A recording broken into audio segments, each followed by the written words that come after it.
Hello, hi, hey, Brian. Yeah. Guess what? What is up, Guess- man? I didn't say that, and that joke doesn't work here. But Oh, I've you been. didn't say what is up? I didn't know because you were talking so loud over me Oh. because you never listen to Oh. people that you talk to. It's Oh a real my problem. god. This is intervention. We're quitting the podcast. Holy mackerel. Starting off with some vitriol here. I'm kidding. I'm kidding. But I've been thinking. Yeah. Do you know what I've been thinking? I don't. I can't read your mind. God, I Okay. wish I could. There's probably a lot going on in there. Surprisingly, there's not a lot going on in there. Oh. I don't know if you'd want that power. It'd probably be pretty lame. But I've been thinking about how much I hate planes. Like the 747? Yeah, that I definitely do hate planes. The O'Hare Airport fly a is lot. terrible. I do fly a lot. That's because of Well, you crazy yeah. crazy child. I guess but you said your brother flies more than you, though. Oh, he flies freaking everywhere all the Yeah, time. I hate and all the way flying. across the U.S. It's the worst. I don't mind it, but it's just the fact that oftentimes you could drive to wherever you're going quicker just because of the time commitment it takes. Yeah, 'Cause you gotta go through you gotta drive there, and then you security get there. Security's been faster That's as good. of late, but I fly at weird Do they times. strip you, search you? No, Do they shove their hand into crevices? not unless you have something to hide. Yeah. Do you have something to hide? No. There's some What? juice in that no there. No, there wasn't. No, I got You're nothing. Ooh. I got nothing, Coppers. You can't take me alive. Sorry. I mean, planes do suck, but Yeah. other planes also suck, and they're spelled the same way. No, they're not. Are they? Yeah, they are. They are spelled the same way. But we're a D&D podcast. We're the Dungeon Crawl. We He's are the Brian. Dungeon Crawl. I'm Ryan. Yeah. And I'm nobody. he's Braxton. That's me. I'm that one. But planes. Hi, Planes. they're there. They exist. Yes. Did you guys forget about them? No, I did not. Because there's a lot. I know you didn't forget about them. But it's real easy to forget about them. Yeah, or at least to forget about most of them. Most people know about at least a few, one or two here and there, and we'll use them. But I mean, pop them off of your head. What do you got? what I got? What Give me some planes. Throw them at me. the material plan? Cool. We know that one. That's one everyone plays on. Oh well, Yeah. maybe not everyone, but that's where most people play on. That's just the normal everyday stuff. But I mean, I would say at the very least, people probably know about the ethereal plane because in a couple spells. Maybe you probably know the elemental planes, because that's easy stuff: fire, earth, water, and air. Other than that, that's when it starts getting into some other crazy. I mean, Shadowfell's I think got popularized because of Stranger Things, but other than that, people might not have known about it too much. Hold on. What? What? What? What do you mean? What did you just say? I said the Shadowfell got popularized maybe by Stranger Things. Why have I not watched this show? you don't know you never I know seen it? zero things about Stranger Things. It and Other than Critical it's Role got like brought, Lovecrafty stuff. Yeah, a little bit, but it and Critical Role brought D&D I think to the forefront recently Okay. because the kids played D&D and that's how they relate to what's going on. Like they even call something a Demogorgon. At some point in time, I should just stop only watching anime. Okay, so with my gripe with Stranger Things, it's okay. This third season I think was by far the best, but it's not bad. It's a fun little watch. I mean, how long is it? I think each episode is like 40 minutes or so, and I think there's 8 episodes per season. But they only go through. They only talk about the Shadowfell, huh? No, they talk about other creatures as well, and you could even kind of see the whole thing like a D&D campaign. And they even played D&D. Avoid that way of thinking because I do that. Literally everything in the world is D&D, Ryan. Sure, I mean, but I think it's everything. I think on purpose it's meant to be like that because they played D&D in the game in the show. Yeah. And yeah. I mean, if you were to say it covered some planes, it's got the material plane and the Shadowfell. Well, it takes place in the 80s, and I don't think all these planes existed back then. I could be wrong. And I don't even think they call it the Shadow. I think it's called the Realm of Shadow. They didn't call it the Shadowfell because the Shadowfell didn't really get its name until much more recent. Even the old Manual of the Planes from I think 4th edition, maybe even 3rd edition, just says the Plane of Shadow, not Shadowfell. Well, what I'm trying to get at is that I don't even I didn't even know that some of these A were planes and B that Yeah. they existed. Yeah. Like any of you out there, I might post it. I don't know. I'm bad at social media. Hi, hello, I'm Braxton. But Hey, what's up? if you go on Google, that Uh-huh. guy, you pull him up on in whatever you're using, and you search Sure. D&D planes, and that's it. PLANE. Mm-hmm. You get a bunch of diagrams in the images section. Or I'm looking at one of them. or the Great Wheel. And you want to make sure you type in D&D cosmology, not D&D cosmetology. I've made that mistake before. What'd you get for the cosmetology thing? A lot of makeup, man. A lot of Well, there's some pretty cosplay. cool stuff. Yeah, Some that wasn't a LARPing. bad search. No, There's some bad searches out there, Ryan, that you could get. Definitely wasn't a bad search. Wasn't the search I was looking for though. So, I mean, you think about space, and that fucks you up because you're like a little itty bitty blue marble in the black emptiness that we call the universe. And then you look at this, and you're like, hey, look, there's a little material plane in the middle there. You brought up the Shadowfell, and if we're going to talk about like bad being down and good being above, you got it below the material plane. But there's like 42 other things surrounding this that I had no idea were even out here. When he says 42, he really means like there's like 10 or maybe there's 27 planes in all. I don't know how many are specifically in the outer planes, but there's a good bit. 27? Yes. Do you have the list of them? It's in this other Great Wheel picture that I have. Yeah. Can you read them? Sure. You want me to go off them real quick? Yeah, sure. All right. So we have the material plane. Then we have what are called the transitive planes, which are kind of the planes in between the other planes. The ethereal plane, the shadow plane of shadow, the Shadowfell, and the astral plane, which is kind of out in the middle of nowhere. Feywild's not included in the transitive planes, but it is in the same-ish area. Then we got the inner planes, which a couple of these I find really odd. I've never even heard of them before until I was looking at the manual of the planes book. But there's the positive energy plane, the fire, earth, those make sense. Negative energy plane, get another weird one, and then water and air. So, okay, there's elemental jargon. And then you get... So wait, hold on. Yeah, sure. Yeah, we're getting a little ahead of us here. I'm seeing the negative and positive plane are around everything. Or maybe this is just judging. Okay, no. This is just saying negative planes encompass everything that's on that side. I understand. On the picture you're talking about? Yeah, the one I'm looking at. I don't see that. If you look on the very outside, you've got the positive plane on the very top. And the outer planes are on the very outside. Interesting. Mm-hmm. Yeah, so in the one that I have, it shows them as like actual, let me see, yeah, actual like little circular planes. Anyway, those are not important. Toss that boy at me. I don't care about these. Toss that boy at me. See if I can just send this to you. Nope, I don't know how to send it to you. I'll find it in a second.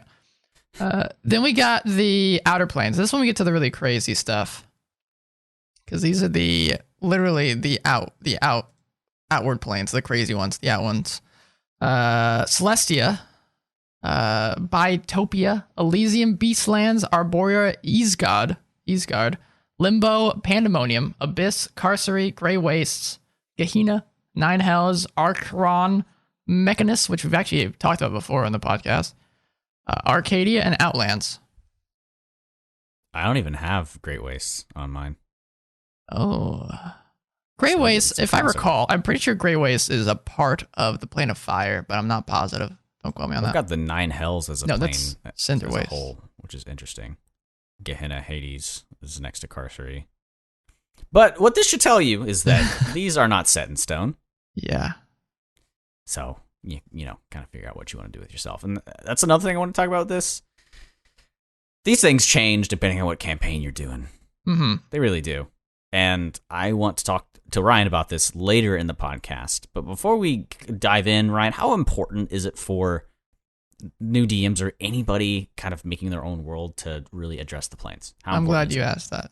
Very unimportant. Yeah, that's what I was hoping you would say. Do not get overwhelmed during this, please. Well, it even says in the dungeon. Actually, no, it doesn't say in the Dungeon Master's Guide.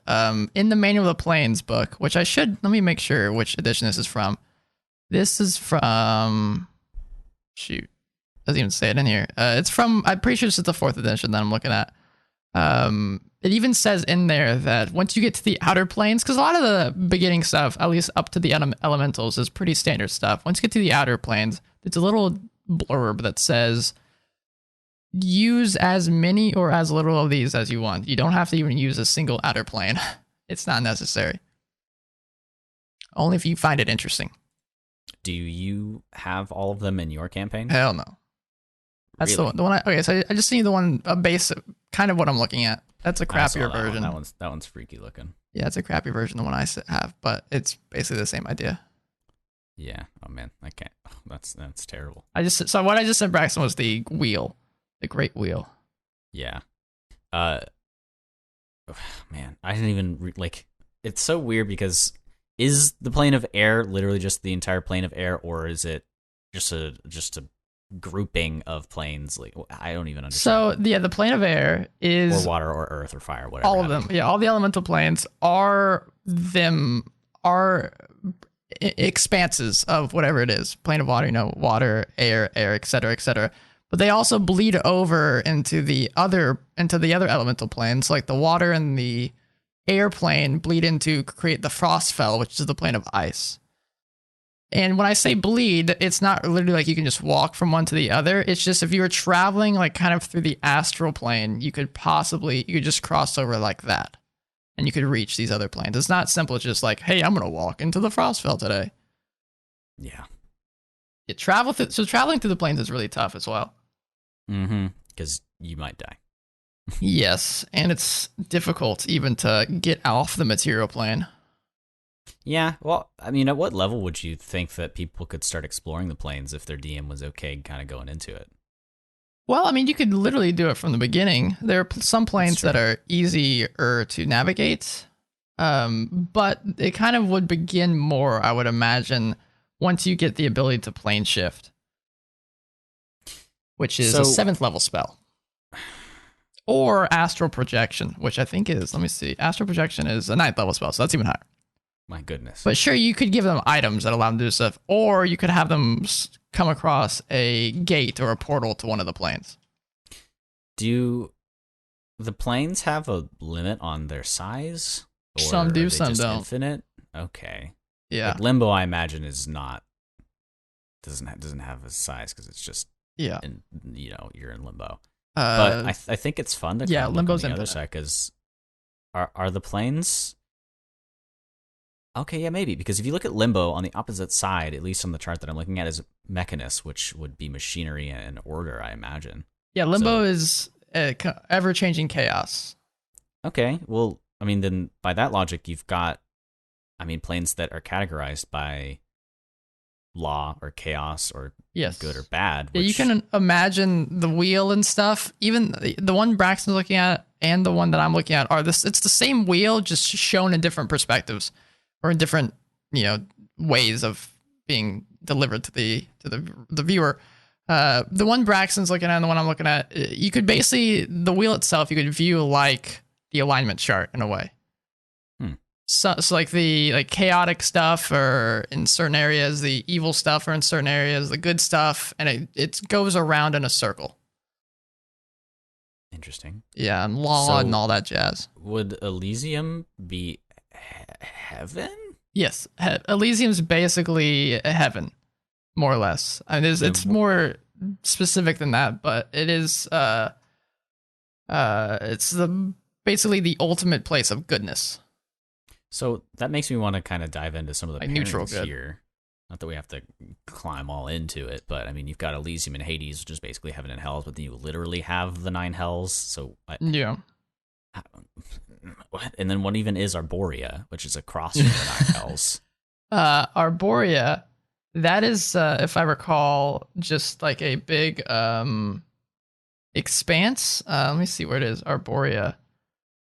I'm really curious about that. I've never heard the name, and Isgard, of course, is something familiar to a lot of us.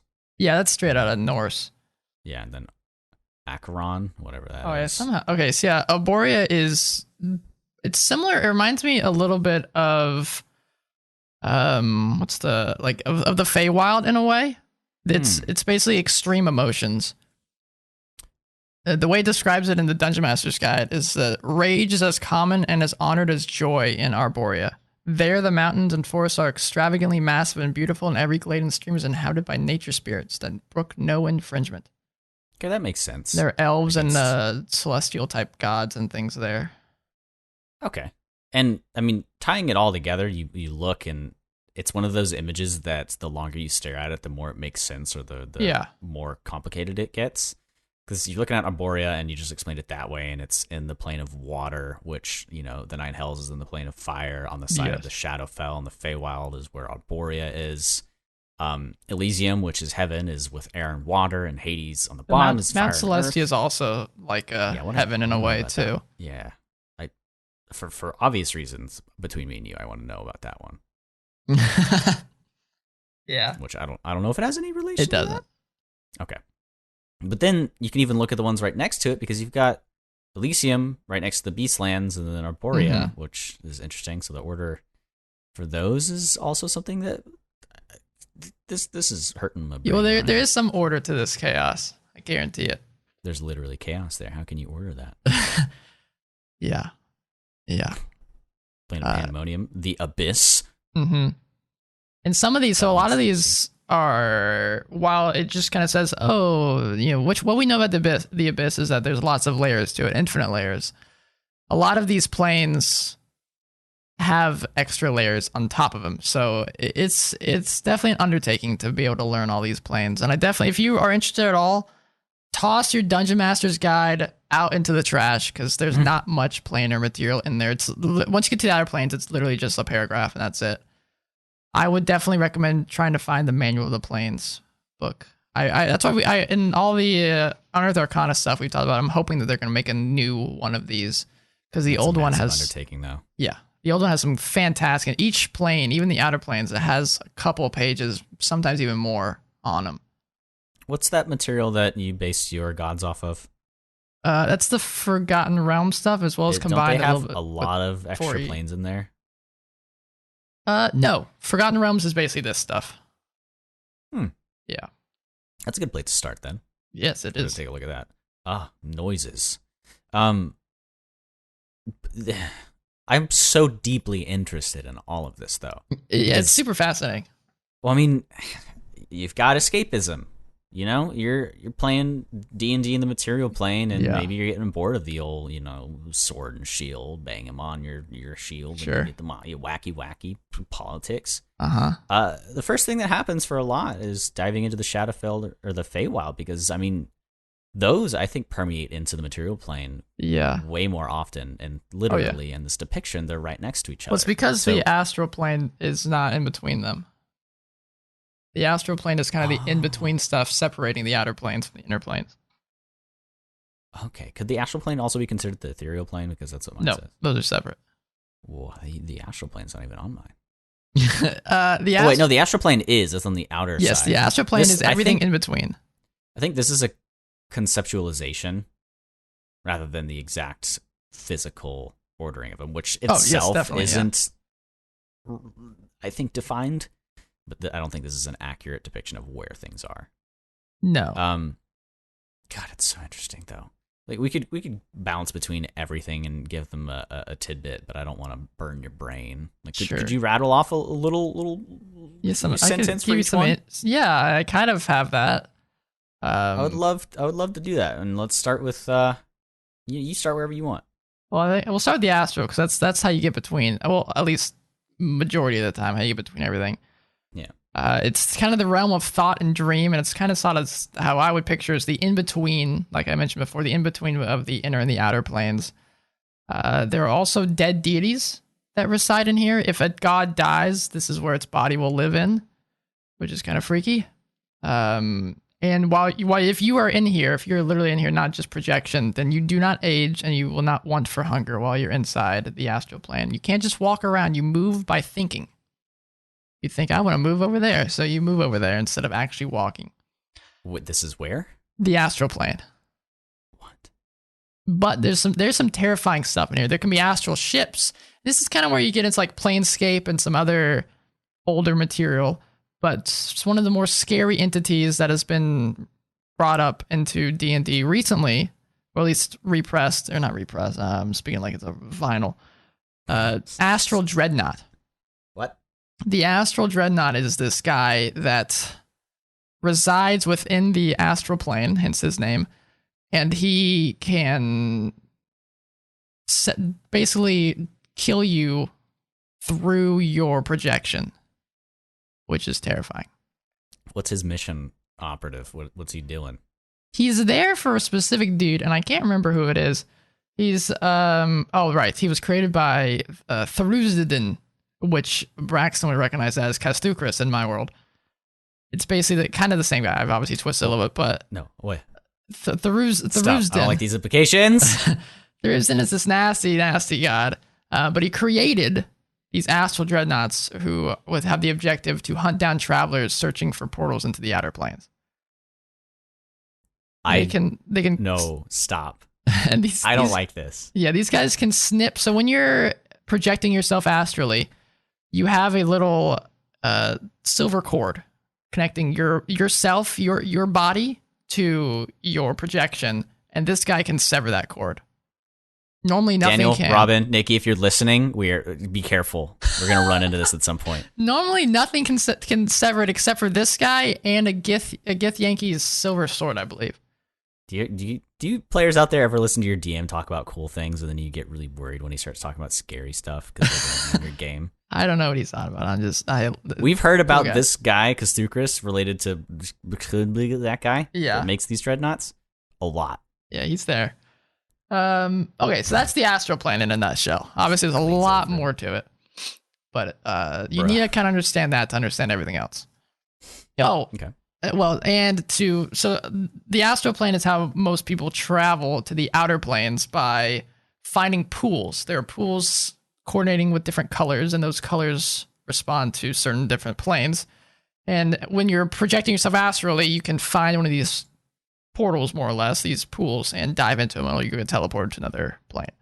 So can you ever leave the material plane completely, or can you? Yeah, plane shift. Okay. But, so at that point, you don't have a string? No, you're teleporting to a different plane of existence. But loophole. To do that, you have to have a forked metal rod, a tuning fork that is attuned to a particular plane, which can be tough to find. So, like, let's see, if you want to go to the plane of fire, you have to get a specific tuning fork that is tuned to that tune. Well, speaking of being attuned to something. Mm-hmm. I've read that certain people have a harder time being on certain planes because they just don't mix up with it. Yeah. They don't match. Uh-huh. What is that about? Mainly that'd be the Feywild, which the Feywild, from what most people know of it, it's the plane of fairies and elves and sylvan creatures, yada yada, fairy tales. It's very mischievous there with the sylvan creatures that live there, but most people know it as the memory loss and the time warp plane. That if you go there and you're not a fey creature, so not an elf, basically, then you automatically, if you're an elf, you automatically succeed on the save. But once you leave the Feywild, you have to make a certain save. I don't remember what it is. Probably wisdom save. And if you fail, you forget everything that happened there. If you save it, then you remember it, but your memories are hazy. It's like a curse, though, so it can be remedied with a spell that ends the curse. Interesting. Yeah, but if you're an elf, you're fine. I'd also heard that for other planes within the astral plane, depending on their, what's the thing? Alignment? Oh, sure, yes. There's issues with that as well. Yes, there are. It's less for me because I don't really care about alignment. Yeah, but if there is some alignment stuff going on, certain planes, like the good planes, if you're in, a lot of it's in the Dungeon Master's Guide, they're optional rules. And a lot of it is within that. For example, like if you spend X amount of time on your Mount Celestia, then your alignment switches to neutral good or something. That's kind of boring. Yeah. And forcible and bad DMing. Yeah, that's why I'm not a big fan of those type of stuff. So leaving the astral plane behind and all the fun travel stuff. Well, I guess the last thing I want to say about travel, because that'll come up later, so I might as well just mention it now, is that with planar shift, what we were just mentioning, that could be a fun way as a DM to give your players a cool quest. You have to go find this particular tuning fork that is tuned to the plane of fire. Boom, have fun, go look for it. So the ethereal plane, which Braxton was asking what the difference is between that and the astral plane. So this actually borders into the material plane, specifically the border ethereal. There are two separate areas of the ethereal plane, one being the border ethereal, one being the deep ethereal. And the deeper ethereal, that's some crazy stuff. It takes some effort to get to the deep ethereal. And there are, similar to the astral plane, there are curtains that lead you into other inner planes, not to the outer planes though, but just to the inner planes. And there are ghosts and other entities that can see and exist within the border ethereal. Spooky. Okay. Yeah. And I think there's certain things that can even like jump into the ethereal plane and move around, and you can see the material plane through the ethereal plane. It's just kind of a little hazy. But you can't usually interact with people in the material plane while you're in the ethereal. It kind of sounds like what the traditional description of limbo would be. But obviously different for D&D. You know, like people go there, they're ghosts and whatnot. They have a purpose that they want to fulfill. I don't know if this is that. Kind of. I see what you're getting at, but not really. Yeah. Okay. Yeah, then the Feywild, we already kind of covered that. And like I said, the Feywild is interesting. It's on the one that Braxton's looking at, but the main wheel, Feywild's not even mentioned at all. It's not really, it's kind of on the flip side of the material plane. It's its own, similar to the Shadowfell, but Shadowfell is brought up, I don't know. Either way, Feywild, we already kind of talked about it. Shadowfell, I think, would be the next one. It's kind of a demented and twisted version of the material plane, also kind of crossed over. And things, what I find cool about the Feywild and the Shadowfell is that the same mountain in the material plane is in both of the other planes, but one would be like this pretty crazy, volcano with maybe crystal structures coming out of it, and while in the Shadowfell, it'd be like this crazy big spire with a dark castle on top of it instead. They all exist. They all cross over, just have different versions of it. So these, the Feywild, the Shadowfell, and the Material Plane are like mirrors of each other, so to speak? Yeah, that's a good way to think of it. And the Astral Plane is not that at all? No. Astral Plane's basically, there's nothingness in between it. Interesting. Okay. Yeah. And, I mean, for example, we hear about the Shadowfell and the Abyss in our world a lot in our campaign, and I often thought that they were all just a part of the outer planes surrounding the material plane, which from the material plane's perspective, but from the bird's eye view of it, the Abyss is it's harder to get to, completely different. Oh, unless you're a gnoll or a troll. So the elemental planes are the first of the kind of the big inner planes. So you got the plane of fire, plane of earth, plane of air, and plane of water, and they are pretty much exactly what you would think of those being. It's nothing too crazy there. Obviously, if you want to learn more about them, there's some cool information that each one has. They all have these big cities. The city of fire, or the plane of fire, has this really cool city called the City of Brass, which is pretty much what it's famous for. You can basically find all really cool magical items there. And we mentioned before, they kind of bleed over. So the plane of fire and plane of water create the plane of ash as the great conflagration. The plane of water and bless you. Thank you. The plane of water and the plane of earth cross over as the swamp of oblivion, or the plane of ooze. And fire and earth cross over for the fountains of creation, or the plane of magma. And obviously the plane of ice that I mentioned before. So that's the inner planes. Any questions, class? Why have these? These I think are the best ones to have. When we get to the outer planes, there are weirder decisions made there. These make sense because, they're the elemental planes. They're going to have fire, water. Lots of things can exist on here. Like, krakens exist within the plane of water has this section called the darkened depths, where krakens and other dark entity water creatures reside. The plane of air has these. I think it's just cool to have different adventures exist on these, and it can help explain elementals and give druids a purpose. So a lot of druidic circles will kind of watch over a certain plane of elements, and they will kind of watch portals between the planes that open up on the material plane, making sure the creatures from the plane of fire, plane of water don't go ham on the material plane. This is all very overwhelming. Yeah, it's a lot of information. That's why we're taking it. Or this is the idiot's guide to the planes. This is just one step before if we delve deeper into some more juicy planes. Because I think some of these planes have really cool information. Some not so much. If this is the idiot's guide, what does that make me? Yeah, a moron. Okay, that's fine as long as I'm not the idiot. You idiots out there, you dumbass. Sorry. Careful. So, yeah, I just get overwhelmed, and I know we preface this by saying, hey, you don't have to use these things, but they're there, and obviously a lot of it leaks into the material plane, and there's some crossover, and so you have to acknowledge it. Well, I'd say up until now, this is the type of stuff that you can easily open up the Dungeon Master's Guide, go to town, there's good information on all the inner planes, so I definitely say use these at the very least. Maybe not the in-betweens, maybe not the plane of ice and stuff, because there's not much information on those. But everything else, if you want to take your players into the plane of air, there's some great stuff in there for you.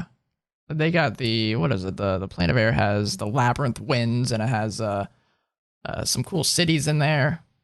Yeah. So how do you differentiate it from just a normal city or like a normal continent? How do you make it feel like another plane? You gotta really play it. Well, first of all, there's gonna be some weird races there. Like the plane of air, for example, would have a lot of Aarakocra, the bird guys, and they'd also have constant storms, constant winds, make it difficult to traverse. Don't make it easy for the players to get around because it's not like you're just walking around. Have some weird stuff happen. For example, the labyrinth winds is this complex web of air streams and currents, and that it requires the most skilled people and creatures to navigate. So you could have them go on a quest to try to meet somebody that knows how to navigate through these labyrinth winds. Maybe some Aarakocra who would then reach them, bring them into Aqua. I don't know how to pronounce that. It's probably it might be it. Which is where the Wind Dukes of Aqua live, and they're these cool guys that have Aarakocra that work for them, and I don't know. There's some really cool plot hooks and things that you can just generate from these planes. Well, something that's interesting to me is harken back to the time where we once thought Earth was the center of the universe. Sure. Now, this could get really messy because the material plane still has a universe and other planets around it. This it's the same thing as starting to think about space and you get overwhelmed. But for the perspective of like the plane of air, I mean, do they feel like they're the center of their universe, and do they know about the material plane inherently, or yes. are there what goes on with all of that? They at least know about the other elemental planes, which I would argue that they know about the material, because a lot of the elemental planes will fight each other. They're not big fans of each other. Specifically, the plane of air and the plane of earth, I believe, are not too happy with each other. I don't think I wrote it down here, but yeah, there are lots of wars and things that exist between the planes, specifically the elemental planes. I feel like you could change it in your campaign, but isn't it somewhat futile because balance has to be kept? Yeah, I mean, there's constant struggles between each. I mean, even with the blood war between, I think it's what it's called, between the what? The blood war? Yeah. That's the war that's between the demons and the devils. That takes place on a certain plane as well. Wait, huh? Which one? I believe, let me double check. I think it's on Gehenna. That makes sense. Kind of. You would think it'd be on Hades because it's in the middle of both of them. Well, for me, Gehenna is between Hades and Nine Hells. That's my image says that. Well, you would think it'd be between the nine, like in the middle of the Nine Hells and the Abyss. You know, that's where Hades is, right in the things. Oh. Yeah, you see what I'm talking about? Yeah, but it's not. I'm pretty sure it's Gehenna. Let me double check. There's a certain plane where that's where they duke it out all the time. They hate each other. I find it interesting that the Abyss is Earth, though, like smack in the middle of it. Theoretically, it's just a very earthen-based plane, which is freaky to me. Well, there's lots of mountains on the plane of Earth. Yeah. So thinking about... And there's a really cool city called the Jeweled City, I believe, which makes sense. It's deep under the mountains, you know? Can you sell it? there are jewels there, and they are pretty particular about thieves, as one would imagine. I mean, imagine it's pretty hard to steal from a plane entirely made out of that. So where are you going to go to another plane? You can't just skip. Yeah. They expect them to coming. So, I mean, what I'm getting at, though, and I think I've already explained it, and you understand it. Maybe you guys understand it.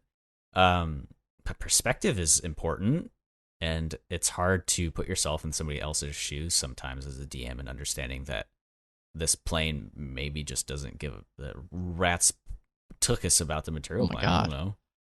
Sorry. I was actually wrong. The one of the big wars does take place in Hades. The first layer where the blood war is taking place. Yikes. That's scary.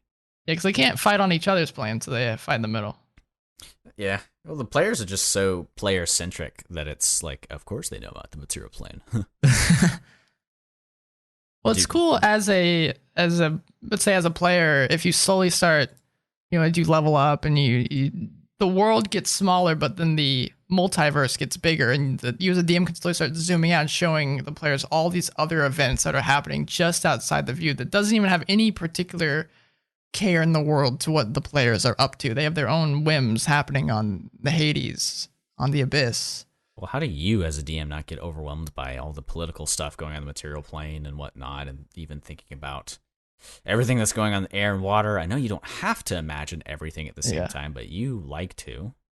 Well, I'd say tackle one event at a time and slowly start expanding from there. It's fun to imagine one event and think what would be impacted by this happening, and then jump off of that and just keep asking yourself what's affected by this. Okay, this would be affected, so then they're going to do this, and just keep going on about that. Okay. All right. So we've been pretty tame so far. Yeah, we made the interplane. Guys? Yeah, the interplanes exist. Those are at the very least easily digestible. And we did skip over the positive and negative energy ones because I don't think no one cares about that. At least I don't. Give us a little cliff note. To me, okay, so it's basically just I view the negative plane very similarly how I view the Shadowfell without the crossover. It's just a plane of sadness and remorse, and it's not a good place. Is there somebody that rules over it? Are there cities? I mean, yeah, there are places and people that live there. For example, this is the quick cliff notes is what it says. It says this is negative energy. It is the blackest night. It is the heart of darkness. It is the hunger that devours souls. The negative energy plane is a barren, empty place, a world without end, and a place of empty, endless night. Fun. Okay. All right. I would just kind of combine that into the Shadowfell. That's where I'd get those ideas from. And then the positive, you just think of the opposite. I was trying so hard to think of a joke to liken the negative plane, but I couldn't. Oh, that's all right. I'm sorry. You're not a comedian. No. So outer planes now. Okay. What about the positive plane? Okay. Well, the positive plane is radiance beyond compare. It's beautiful. It's happy. Everyone's yay. Woo. There. See? Thanks. Appreciate it. Again, a lot of these I think bleed over into some of the outer planes as well. So I'd prefer to use those ideas there instead of just keeping them on their own. So outer planes. Again, as it says in the manual of the planes, you don't have to use these. This is where things get a little wonky. Starting with the 7 mounting heavens of Celestia. This is 7 layers, obviously, since they have 7 mounting. This is where it's basically like heaven. A lot of these top planes, the good planes, are very heaven-like. So the top ones are everything aside from Mechanus and Limbo on the top half? No. Arborea, Beastlands, Elysium. Mount Celestia and Elysium are. And just those 2 are probably like heaven. Okay. But yeah, angels and other good creatures. Like I said, that's basically just like neutral good, just straight up right there. Is at the very top of the wheel. Mm-hmm. Then we had this one I find very interesting. I don't know what you'd use it. Obviously, you can read more into it, but the twin paradises of Bitopia It's basically described as the two sides of the same coin. Have you seen Inception? No. Okay. I know a good bit about it, though. Have you seen the trailer? Yeah. You know that scene where like the city is... Yes. Yes. That's basically what this plane is. If you are looking up from the first plane called Dotheon, you would see Shurok, which is the second layer above you. Oh, it's like Patema inverted. Oh, okay. Sure it is. Anime reference. But it's basically two layers of an idealized world. One being more city-like, one being more wilderness-like. It's literally Patema inverted. Wow, you'd probably like that show. It's a movie. You should watch it, please. There you go. Well, that's the twin paradises of Bitopia. Aww. Then we got the Blessed Fields of Elysium, which is more good gods living here, and it's the place of ultimate goodness and overwhelming joy. So yeah, woo. The Beastlands are a place of nature. Those are the most boring to me. Yeah, the place of nature unbound. It's basically heaven for animals. It even says like the best companions go here after they die. The best beast companions. So are the worst beast companions in Gehenna? No, maybe. Maybe they just don't go anywhere. Then Eastgard. Beastlands. Yeah, Eastgard straight out of Norse. That's the home of the slain heroes, and there's some deities, kind of the war deities live there. Then we got Limbo, which is a plane of pure chaos. And this is where the Githzari and the Slotty live, which are these cool creatures that like messing with the material plane. Githzari are the guys that they travel between the planes a lot. They're big traveler dudes. Mm-hmm. And basically, so Limbo conforms to whatever creatures are with I can't even speak it, man. Are residing within inside of it. Interesting. Pandemonium is... Wait, didn't we miss like Arborea and Arcadia and Mount Celestia? We're coming back around to it, don't worry. Okay. Pandemonium, well, we got to get some fun planes in there. The other ones are boring. Oh. So it's even called the windswept depths of Pandemonium. But it's in Earth. I mean, it's not in Earth. It's the Earth. I know, and then the wheel, but screw the wheel. It's a place of howling, screaming wind. I mean, there are lots of... I mean, you can walk on it, so I guess maybe that's where I get it. But it's a great mass of matter pierced by innumerable tunnels of howling wind. The wind never stops. It basically makes people insane and mad. There's infinite size within it. It's what you'd expect with a name called Pandemonium. It's not a fun place. Absolutely brutal. Yeah, it's very cool, but you don't want to be walking in Pandemonium. I don't think you'd be doing much walking in Pandemonium. No, you'd be... I mean, you could walk. It just would not be fun. Fat and heavy. Yeah, true. Like your Dark Souls and fat rolling all around. Oh, yeah. They made the really fun one, the Infinite Layers of the Abyss. Yeah. Yeah, that's what I'm talking about. Yenogu. Yeah, Yenogu. These are literally, it says in the name, literally infinite planes. But there are some important layers in there, where Yenogu and all the demon princes have their own particular layer. Keep describing it because my patron's there. You don't know if your patron's there. You don't know where your patron is, huh? I speak the language of the abyss. No, you don't. No, I don't. Actually, you're right. Yeah. That's a bit. I'll find out soon enough, hopefully. You're thinking of abyssal. That's the that's the language. I do deep speech. Yeah. What's the word for it in our campaign? Void speech. Wait. You changed it enough so that I can't guess. So the abyss, lots of cool stuff. Whatever. Carcery, and we could seriously probably spend a whole podcast on every one of these planes. There are infinite details to be covered. The next 2 years we'll be covering one episode. Yeah, we just don't have time for all that, and some of them don't need to be covered because they're boring.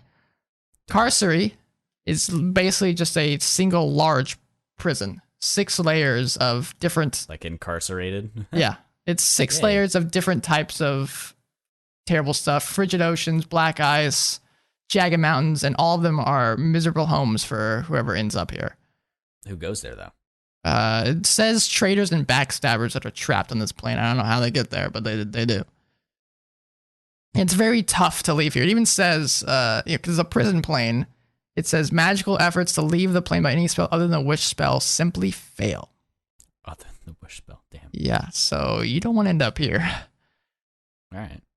Hades, we've kind of briefly covered. That's where the Blood War takes place. It's also kind of like there's some evil spirits that exist here, and this is where the river Styx. So river Styx is one of the ways besides the astral plane that you can get through some of the outer planes. It doesn't connect to all of them, but it does connect through a good few, and the river Styx does flow through the 9 hells as well. Yeah.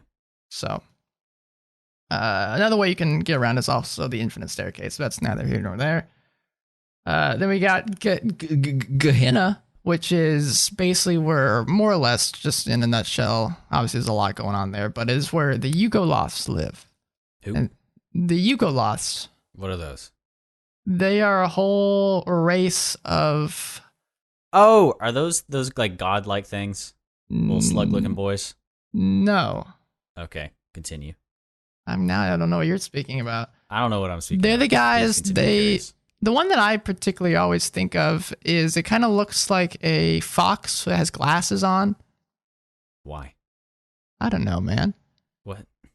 But there's lots of different kinds. So, what do they do? What is this place?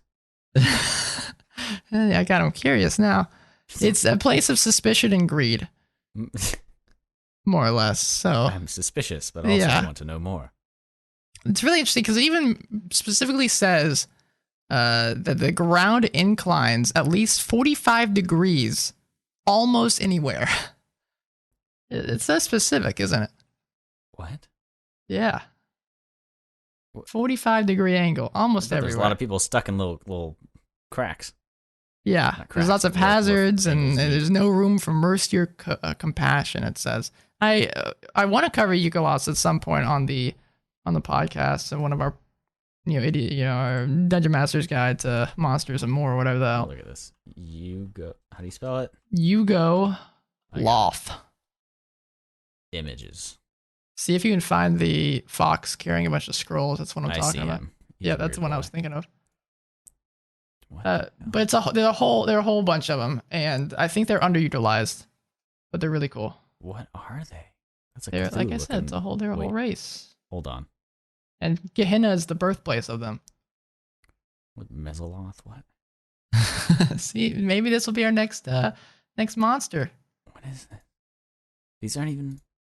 I feel like these aren't even a single monster. What is going on here? It's a whole grouping of monsters. And of course, there's the slutty image of a Yugoloth with hell yeah, like no clothes on. Gotcha. That's what I'm talking about. But what are these guys like based off of? I don't know. Could liken it to literature in our world. Maybe it's not. Maybe they're their own thing. Well, there has to be. I don't know. D&D's not original. They're fiends and they're neutral evil. That's all you really need to know about them. What do they care about the material plane? So this is cool. I found this quote just now, and this is kind of gives you a good. So they know about all the other fiends and stuff, and there's this quote that says, "The blood war is but a game. Its armies merely are I can't even say it, man. Its armies merely are pieces." That doesn't make any. That quote I think is leaving a word or two out. Basically, they're saying that they're in control. They're pitting these two armies against each other. They're some evil geniuses, what they are. Yeah, we'll delve more into these guys at a later date. Okay. What is that? Just close the. We'll come back to them. Don't worry. Okay. Then you got the 9 hells, and everyone knows all about the 9 hells. There's 9 layers of them, and there's crazy stuff in each of them. We could spend probably a couple podcasts on all the layers of 9 hells. Juicy. Yeah. Then Archeron, which is Acheron. Yeah, that one. Is basically big old iron cubes that float around in an airy void, and sometimes they collide. Love it. What's there? Not much, man. The nature of Archeron is strife and war. There are spirits of fallen soldiers that join in an endless battle. Devoted to, do you know this guy's name? Grumpsh. No. No, he's the orcish god, the one-eyed orcish god. Okay. Yeah, it's lots of fighting and stuff happen here. Usually kind of looks like spirit guys. Then you got Mechanus. Okay, before we go there, can I point something out? Sure. You like how Ryan skips over nearly half of the positive side of things, like the good planes? Because they're boring, but man. then cleanly goes through each and every single one on the bottom. Because those are so much more interesting. There's so much. I feel like some people would argue with you. I think you just like sad things more. I like dark stuff, yeah. I mean, there is some benefit. I just don't think you need that many of similar You didn't even stuff. just skip things on the astral plane. Like, you picked ones that you wanted to read and then went to the bottom and went through those in order. Well, okay, so I did in the order that's in the Dungeon Master's Guide. Okay. That's how I wrote them down here. All right, fine. You pass. I don't know why it's written down like that. I thought it was weird too. It was like, nah, screw it. Mechanus, we've talked about this one before. This is where those little mechanical creatures live. This is where they're created, the Modrons. Yeah. Yeah. It's very logical plane.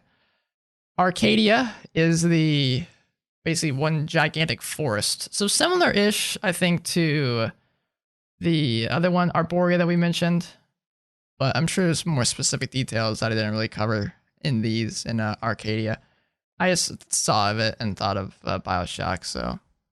Mm-hmm.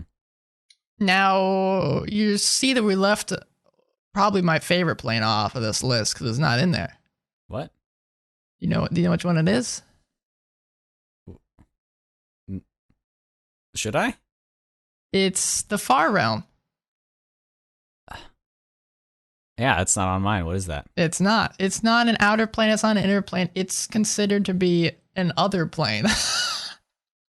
Are there a whole bunch of other planes? There are a few. Yeah, they exist.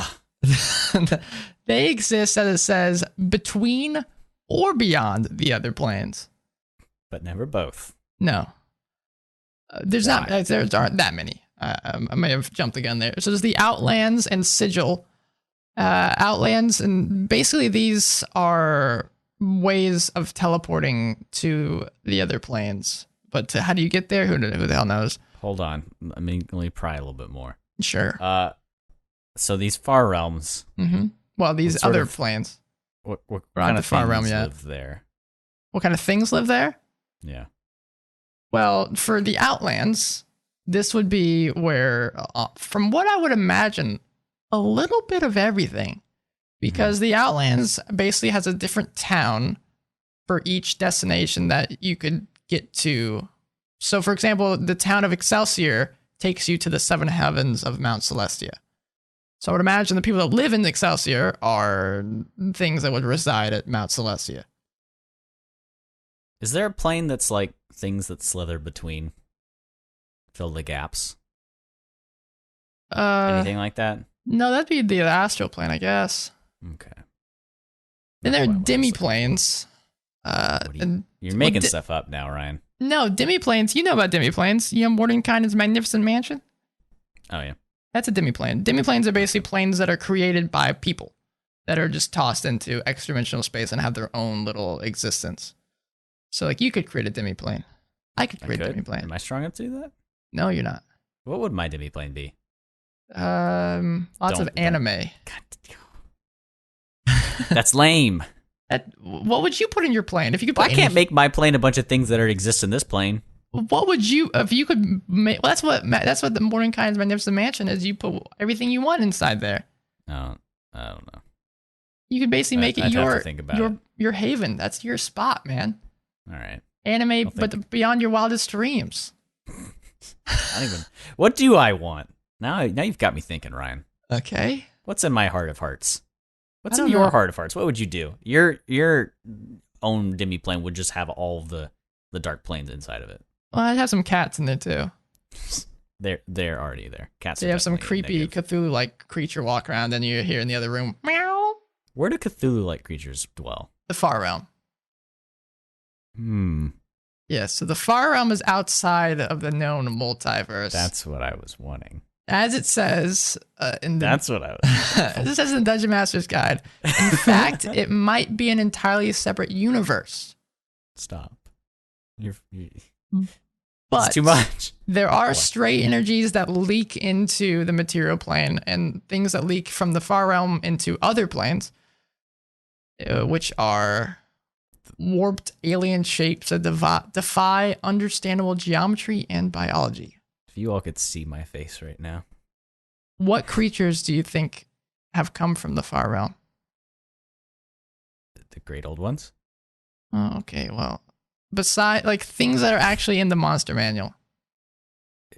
Mind flayers. Yep, Mind Flayers and Beholders have both come from the Far Realm. That's my shit.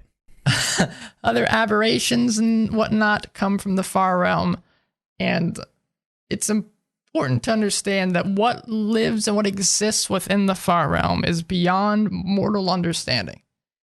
That's why I want to understand it. Yeah, this is straight up Lovecraft stuff. Some even says here, this is perfect for my Braxton. Some warlocks embrace this struggle by forming pacts with entities there because it's so tough to comprehend. See, that's interesting because my characters, both of them, fell into the pact with that as a byproduct of something else and didn't choose to. So I'm very interested to finally start. Like, I've never actually, I feel, played a warlock who is genuinely bound to something. Mm-hmm. So I'm interested to see how that develops as we go through this campaign. So the cool thing, and we could delve more into the Far Realm at some point because... Please. Because it does cover it a little bit more in the Manual of the Planes, and if you're a Lovecraft fan, you can obviously make up your own inspiration on what exists in here.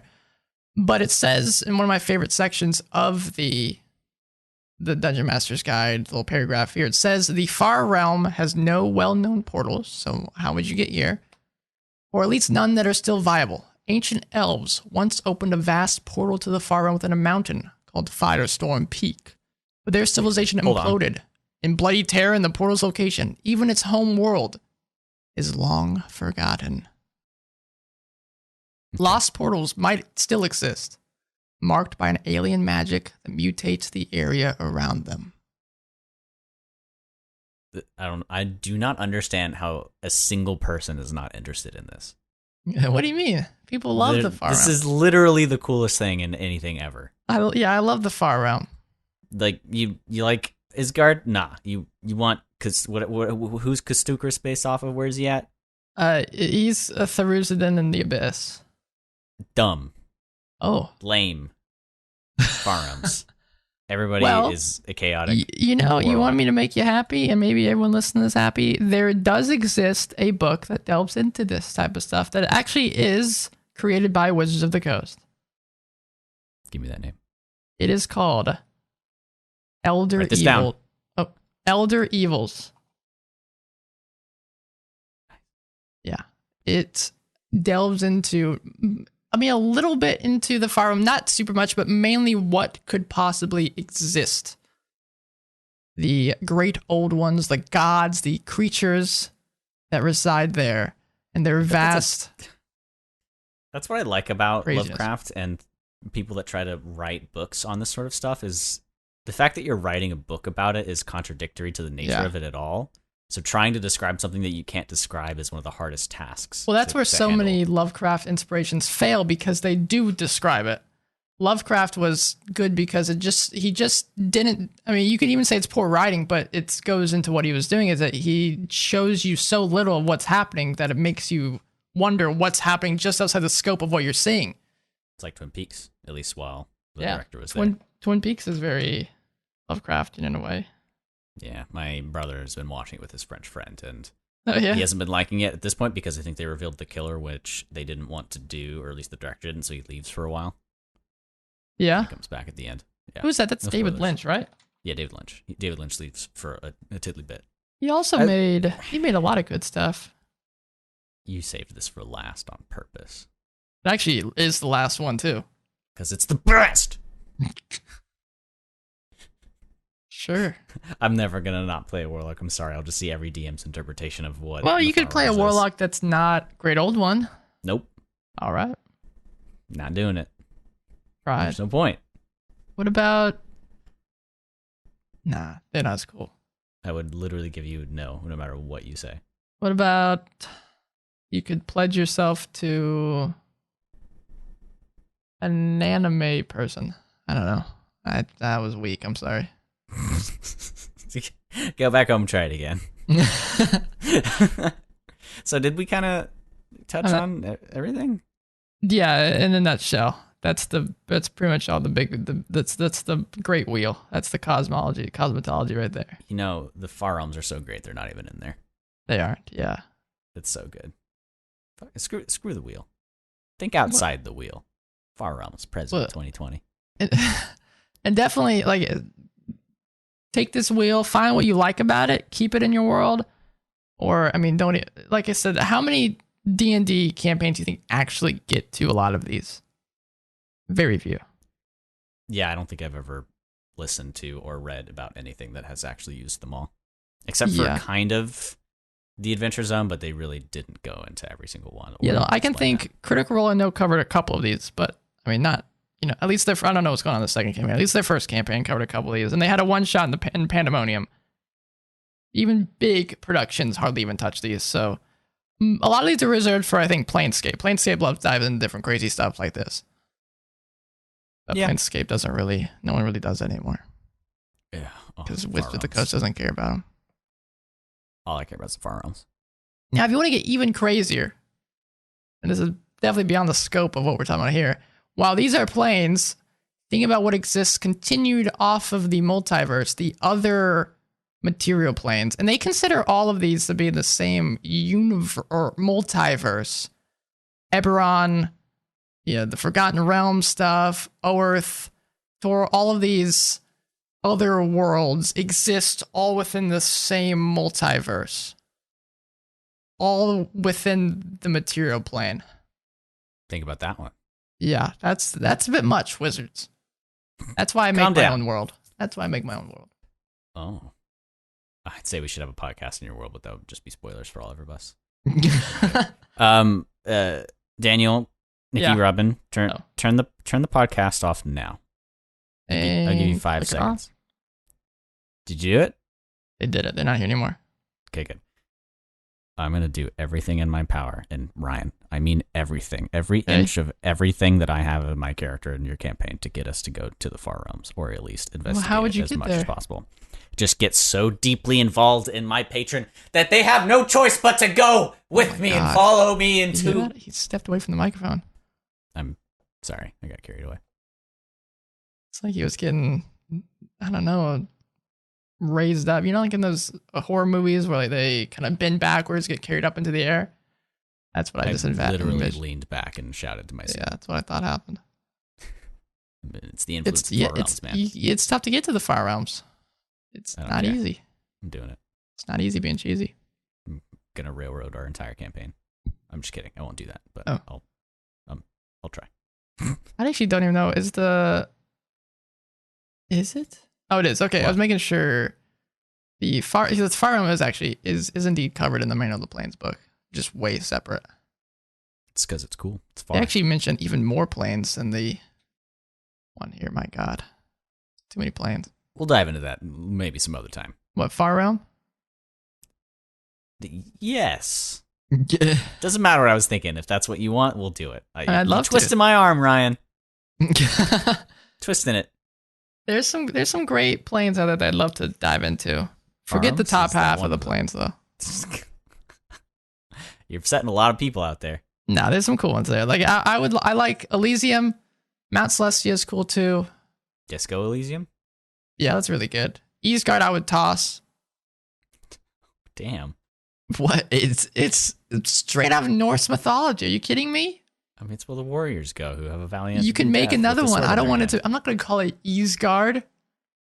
There's a world tree. It's funny. They even mentioned you could get rid of the wheel and you could just use Yggdrasil instead. It's like, when did I leave D&D behind and just step into Norway? You don't like Norse mythology? I do. I love it, but I'm not playing it. I'm playing D&D. Speaking. D&D is whatever you want it to be. If you want to have a Norse-based campaign, you can do it. You definitely could. Speaking of that, Vinland Saga, Ryan, watch it. Yeah, and Midgard, if you guys know what I'm talking about, the Kobold Press has a Midgard campaign setting that is very heavily inspired by Norse mythology. It's so hilarious to me that the Far Realms is even on this. It's so representative of what it is. It's so meta.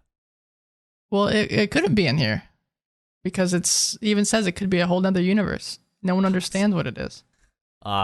I truly think Far Realm exists in D&D because A, they thought it was super cool, and B, Lovecraft got put into public domain. They're like, hell yes, we're popping that into our stuff. He's too cool not to.